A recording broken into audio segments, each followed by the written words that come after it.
साथियों, आज हम बात करेंगे कि एनपीए अगर आपका लोन हो गया, नॉन परफॉर्मिंग एसेट के अंदर आ गया, तो अब आपको एक भी रुपया अगर आप देंगे तो आप अपना टोटल लॉस करेंगे।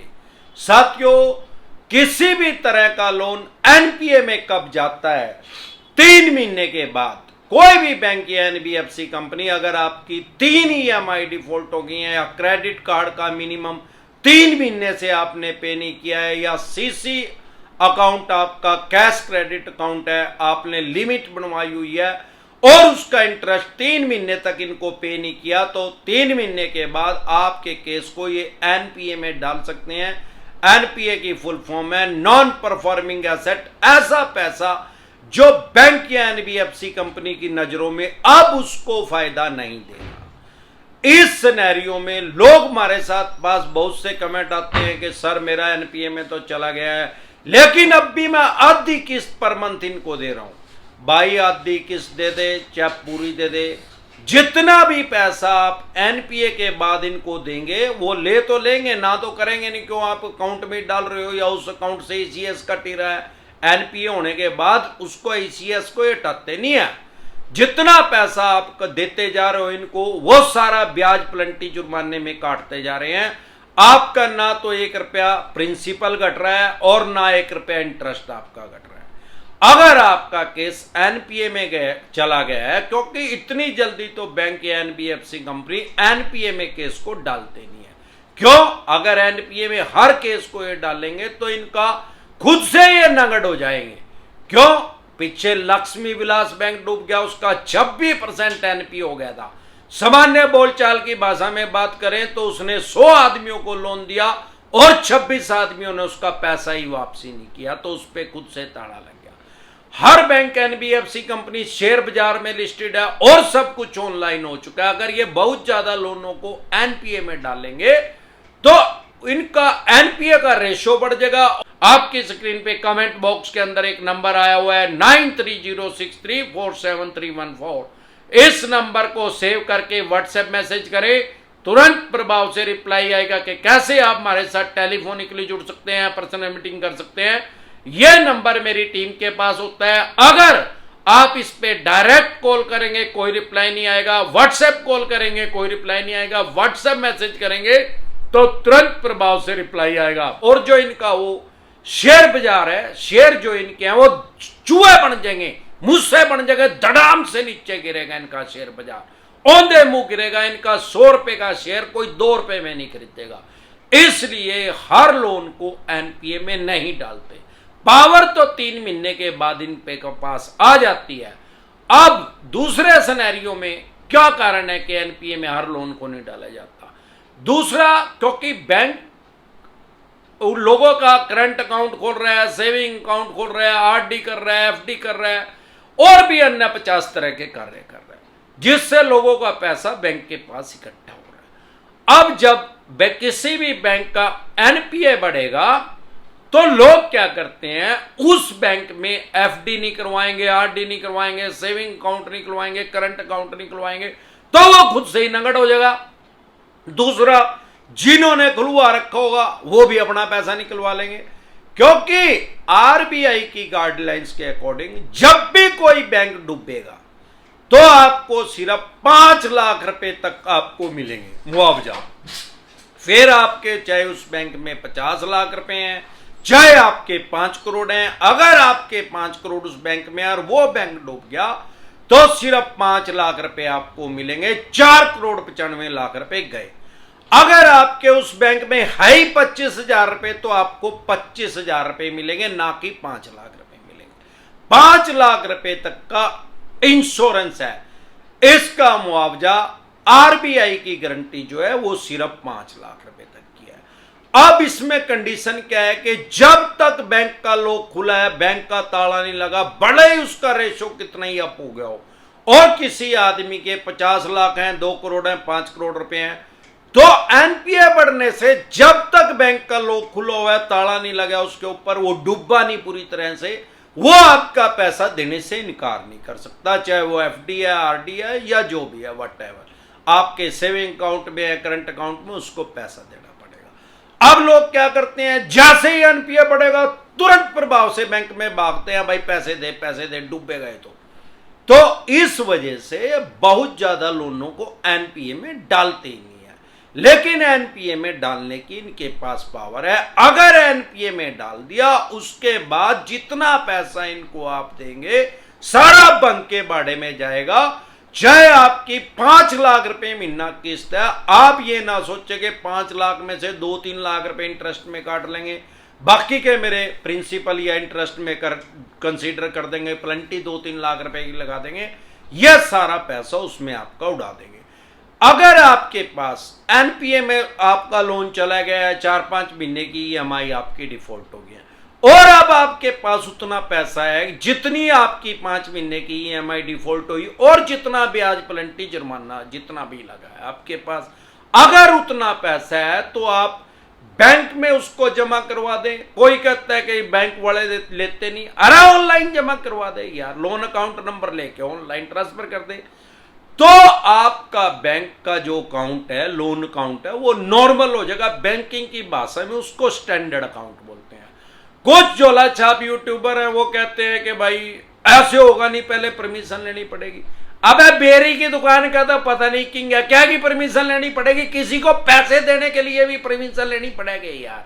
बॉडी ट्रेड नीम हकीम खतरा है जान। अरे भाई किसी को पैसे देने के लिए कोई परमिशन नहीं लेनी पड़ती, किसी से पैसे लेने के लिए परमिशन लेनी पड़े।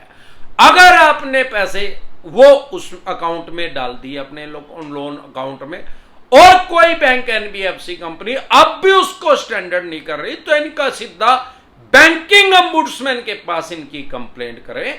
सारे देश का एक बैंकिंग ombudsman बना दिया गया आरबीआई के द्वारा। हमारे देश में 100 से भी ज्यादा बैंक और एनबीएफसी कंपनी काम कर रहे हैं। सबकी शिकायत एक जगह हो सकती है, बैंकिंग ombudsman के पास। बैंकिंग ombudsman के पास कंप्लेंट करने का क्या फायदा है? अगर आपने वहां शिकायत करी और वो 1 महीने के अंदर वहां से डिसीजन आता है, अगर आपके हक में आ गया, उनका डिसीजन आपकी फेवर में आ गया, तो बैंक या एनबीएफसी कंपनी को मानना पड़ेगा। अगर नहीं आया तो आप सिविल कोर्ट में जा सकते हैं, कंज्यूमर कोर्ट में जा सकते हैं, आपके रास्ते खुले हैं। लेकिन अगर आपके हक में आ गया तो बैंक या एनबीएफसी कंपनी सिविल कोर्ट या कंज्यूमर कोर्ट या देश के अन्य किसी कोर्ट में नहीं जा सकते। वो उसका फैसला मानने के लिए बाध्य है, उसका डिसीजन उनको मानना ही मानना पड़ेगा। तो आप डरे घबराए नहीं। जब आपको अपने राइट्स और अधिकार पता लग जाएगा तो आपको डर आपका खत्म हो जाएगा। आपको बैंकिंग से संबंधित अगर कोई भी दिक्कत परेशानी लोन से रिलेटेड आ रही है, अगर आप मुझे फेसबुक पे देख रहे हैं तो हमारा एक चैनल है यूट्यूब पे डिसेंट एडवाइस के नाम से, जिस पे मैं 1,500 से भी ज्यादा वीडियो डाल चुका हूं लोन से रिलेटेड। फिर आपको या आपके किसी भी यार प्यारे रिश्तेदार को लोन से रिलेटेड कोई भी दिक्कत परेशानी समस्या अगर आ रही है, यूट्यूब के सर्च के ऑप्शन में जाके वो प्रॉब्लम लिखे। जैसे ही आगे डिसेंट एडवाइस लिखेंगे, तुरंत प्रभाव से आपकी समस्या का समाधान हो जाएगा। इसके अलावा मैं हमेशा कहता हूं, अगर आपके पास पैसे हैं तो इनके पैसे दे दें, मरा हुआ सांप अपने गले से निकाल लें। नहीं पैसे हैं तो राहु केतु ग्रह तो क्या करेगा, दुनिया का कोई ग्रह धरती पे आके आपका कुछ नहीं बिगाड़ सकता। और ये चवन्नी छाप तो सौदा ही कुछ नहीं है, जो एक गैर कानूनी तरीके से लोगों से रिकवरी करते हैं, परेशान करते हैं, हरास करते हैं, गाली गलौज करते हैं, अपशब्द बोलते हैं, लोगों को डिप्रेशन में डालते हैं। इनका यमराज तो ये अमरदीप कादियान बैठे हैं, इनको तो जरूर हरिद्वार तक छोड़ के आऊंगा। इनकी दुकान के अंदर पेट्रोल के कोटल लगा दिए जाए, अगर ये आके अपशब्द करें, बकवास करें, गाली गलौज करें आपके साथ, ये फिर पागल कुत्ते की तरह वहां भागेंगे। वहां से आपके मोहल्ले में, गांव में, तहसील में, कस्बे में जिंदगी में कभी नहीं दिखेंगे, ना ही कभी चवन्नी छाप का काम करेंगे। और जो दूसरे चवन्नी छाप है उनको भी बता देंगे कि उसकी दुकान में, मकान में, फैक्ट्रियां, कारखाने में ना जाइए तो दुकान के अंदर पेट्रोल के कोटल लगा देता है। अगर आपको एक्सपेरिमेंट करके देखना है तो थोड़ा पेट्रोल कोटल लगा के अपने हाथ पे लगा ले, कितना ठंडा लगेगा। जितना कूल वो लगेगा दुकान में लगाने से 1000 गुना ज्यादा, और उसको जलन होगी। 5 दिन के कार्पिन का तेल लगा के दुकान को सेकेगा, राम होने वाला नहीं है। और ना ही इसकी कोई कंप्लेंट होती, क्योंकि मेडिकल में तो आएगा नहीं कि दुकान के अंदर पेट्रोल लगा रखा है, और पेट्रोल तो उड़ जाएगा, जलन उसकी दुकान के अंदर 5-7 दिन तक परमानेंट रहेगी। जिंदगी में कभी वो चवन्नी छाप नहीं आएगा, ना ही कोई और चवन्नी छाप आपको परेशान करेगा। 2 तरह के नोटिस को कभी भी अवॉइड ना करें। एक तो 138 का नोटिस अगर आपके पास आ रहा है, चेक बाउंस का, वो भी इनके वकील का नहीं, क्योंकि वकील का तो 99% चवन्नी छाप फेक बना के भेज देते हैं। अगर कोर्ट से समन इशू हो रहा है चेक बाउंस का, तो उसको कभी भी हल्के में ना ले, अवॉइड ना करें। नहीं तो आपको 14 दिन के लिए न्यायिक हिरासत में जाना पड़ सकता है, या 1 महीने के लिए भी।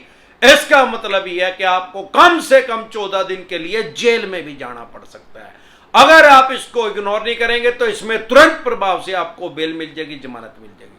दूसरा, अगर सरफेसी एक्ट 2002 के अकॉर्डिंग आपके पास कोई नोटिस आ रहा है 13(2) का, 13(4) का, सिंबॉलिक पोजीशन का, फिजिकल पोजीशन का, डीएम साहब का, इसको कभी भी हल्के में ना लें। अगर आपका सिक्योर लोन है और है वो एनपीए में चला गया है, तो उसको कभी भी हल्के में ना लें। जब भी आप इसको हल्के में लेंगे, इसको इग्नोर करेंगे, तो आप अपनी प्रॉपर्टी से हाथ धो बैठेंगे। वो मकान है, दुकान है, जमीन है, जायदाद है, फैक्ट्री है, कारखाना है, स्कूल है, कॉलेज है, बंगला है, कोठी है, शोरूम है, या जो भी आपने कोई प्रॉपर्टी इनके पास एसेट मॉर्गेज करके लोन लिया है, गिरवी रख के इनके पास रहन रख के इनसे पैसा लिया है, सीसी लिमिट लिया, ओडी लिमिट लिया, लैब करवाया, लोन अगेंस्ट प्रॉपर्टी या होम लोन लिया, उसकी प्रॉपर्टी की ऑक्शन कर देंगे, बोली कर देंगे, सेल कर देंगे, उसको स्क्रैप के रेट में, कबाड़ी के रेट में बेच के ये अपने पैसे पूरे कर लेंगे। आपको सरफेसी एक्ट 2002 से घबराने की जरूरत नहीं है, क्योंकि इसने आपके जो राइट्स जो हैं, आपके अधिकार जो हैं, उनको खत्म नहीं किया। हमारे देश में कोई भी ऐसा कानून नहीं आ सकता जो आम आदमी को संविधान ने जो आपको राइट्स दिए हैं उनको वो खत्म कर दे। अगर आपके पास सरफेसी एक्ट 2002 के अकॉर्डिंग नोटिस आ रहा है, अगर आपका कोई एग्रीकल्चर लोन है, भूमि से संबंधित कोई आपने लोन लिया है, तो उसके ऊपर सरफेसी एक्ट लागू ही नहीं होता। अगर आपने किसान क्रेडिट कार्ड लिया है केसीसी, तो उसके ऊपर कभी भी सरफेसी एक्ट लागू नहीं होता, इंप्लीमेंट नहीं होता। अगर आपके 20% तक पैसे रह गए हैं, तो भी सरफेसी एक्ट आपके ऊपर लागू नहीं होता। अगर सरफेसी एक्ट के अकॉर्डिंग आपके पास ये नोटिस भेजते हैं, तो आप डीआरटी में इनके खिलाफ जा सकते हैं। डीआरटी भी कोर्ट का नाम है, वो आपकी स्टेट के अंदर है। इसके अलावा जब भी ऐसे नोटिस आए तो तुरंत प्रभाव से लीगल एडवाइस ले।